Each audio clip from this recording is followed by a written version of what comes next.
At ito ang guarantee ko. Napakasimple lang ang guarantee ko. Kahit may subsidy, kahit walang subsidy, kahit anong contribution, all of these issues, hindi mababawasan ang serbisyo ng PhilHealth.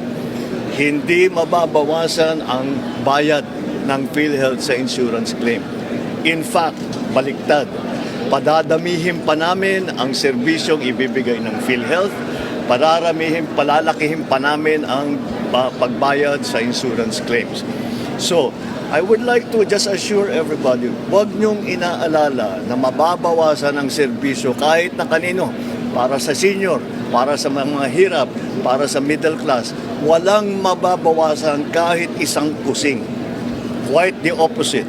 Dadagdagan natin yan in 2025, mas dadami pa ang magiging serbisyo na ibinibigay ng PhilHealth, mas lalaki pa ang magiging payment na ibibigay sa insurance claim.